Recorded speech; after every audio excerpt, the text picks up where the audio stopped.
much. I feel so, oh, now I understand what everyone is saying about my heart is pumping. I'm calling from Philadelphia, but I'm originally from Mexico. And I'm so honored to be here. I've been meditating and reading your books for years and years, and this is such an honor. And I want to say that I appreciate your generosity, Jon and Soren, and your open heart and your compassion. This has been a lifesaver for me, and I really appreciate it.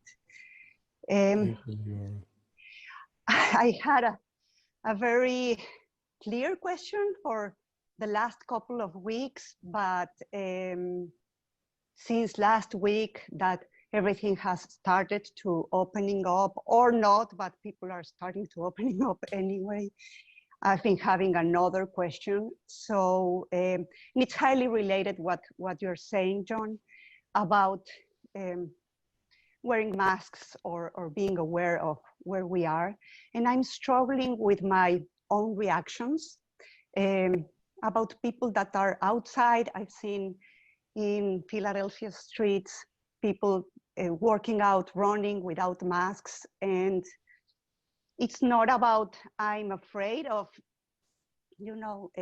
having COVID. It's about the lack of consideration. But I've noticed that this is taking away my mindfulness or being grounded. And every time that I go out, I'm wearing my mask, and like Dina said yesterday, it's uncomfortable. Of course, it's uncomfortable, but yeah, it's a small thing that we can do for everyone. I think that it's an act of love. But when I go outside, I cannot stop thinking. I'm almost obsessionate about why this person is not wearing that, why this person trying to read their minds. And this will go on and on because people are not social distancing, or some people are not wearing masks, or some people are doing, and I cannot, this is out of my control, and I don't know how to manage that, like emotionally and mentally. And I don't know if you have something about that. Well, I'm there with you. I mean, I feel those same kinds of feelings. People have very, very different orientations about what we're actually experiencing. And some people feel immortal, or they just don't care. Some people think the whole thing is a hoax, and that it's just like the flu. So in the end, we just have to do what we think has the most integrity for us. And then, yes, you'll notice that, hey, not everybody's in agreement about this, or even mindful enough, or caring enough about others, we could say in our minds, to wear a mask for the benefit of other people. We don't actually know whether that's the truth or not, because we don't know what's going through anybody else's mind. But when we get angry, or when we feel fear, because underneath the anger is always fear of something. And so it's perfectly natural for this to happen, which is exactly why I mentioned stress reactivity and the potential for responding more mindfully and more compassionately to yourself, at least, when these kinds of contractions happen, as opposed to simply going with the reactivity, which has very bad consequences for you, for your mind, for your body, for everything, if that becomes a kind of steady diet. So then the practice then becomes noticing your own anger or fear in the face of all these people who are not doing what you think is the right thing. And then just staying in not knowing mind, because you don't actually know who they are, what they need, or anything else. And even if they're all doing the wrong thing and spreading COVID, there's nothing you can actually do about it. So it's like driving your car with the brake on to keep staying with the anger or the frustration or the uncertainty. And yes, it is unpleasant to wear a mask. And I'm, sort of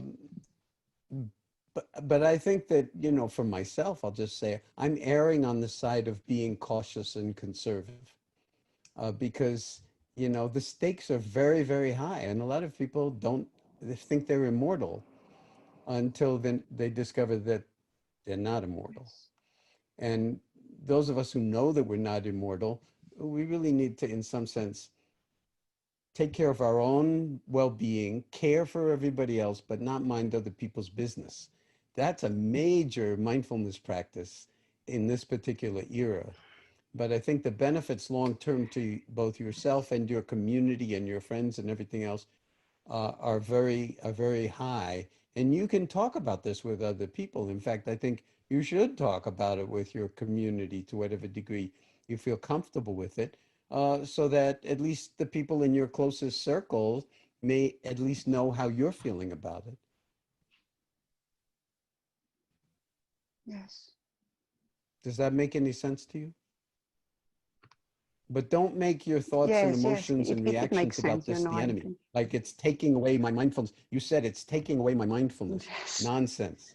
It can't exactly. take away your mindfulness. Exactly. Unless you give it up. Yes, If you give it up, then, you know, that's on you. That's your responsibility. But that's why the practice is kind of, it's relentless. It yes, will not let you off the hook. So in that sense, just allow yourself to be bigger than the small contractions, but don't deny the small contractions any more than you deny a sensation someplace in your neck or in your back when it's unpleasant or painful. okay. And there's a lot to be learned from this. This is unfortunately part of the curriculum Yes, of the moment. And nobody has the right absolutely. answer, but definitely I'm wearing a mask every time I go out, you know, and you know, and I'm keeping, you know, major distance, not for myself, but for everybody else, and certainly for the family members that I'm close with every day. Mm. Anything else? No, you know, I think that it's highly related with my previous question about how to be self-compassionate. So I think that that talks a lot about self-compassion. So you Good answered both insight. Good insight. questions. Very good insight. So You are being self-compassionate yes, by taking care of yourself and not losing all your energy in anger towards everybody else who's not behaving the way you think they should. exactly. It's true. You can be equanimous about it. You can still disagree strongly with them, but as long as it's hurting you, it's not, it's hurting you. Yes, And so that's something you have agency over, so to speak. You can make choices around that. And then your yes, anger and your fear are going to teach you something about the stability I was talking about, the stabilizer fins on the submarine that keep you moving without spinning around like crazy. I hate to yes. use a submarine image, but not all submarines are, you know, for military purposes, but they do need Yes. stability. Yes, to stay there, you're Thank you. right. Thank you. Well, Thank stay you so, safe so much. and Thank you for your thanks for answer. being on this. Thank you. Thanks for being on this program with us. You're wonderful. No, just the contrary. Thank you so, so much. Thank you so much.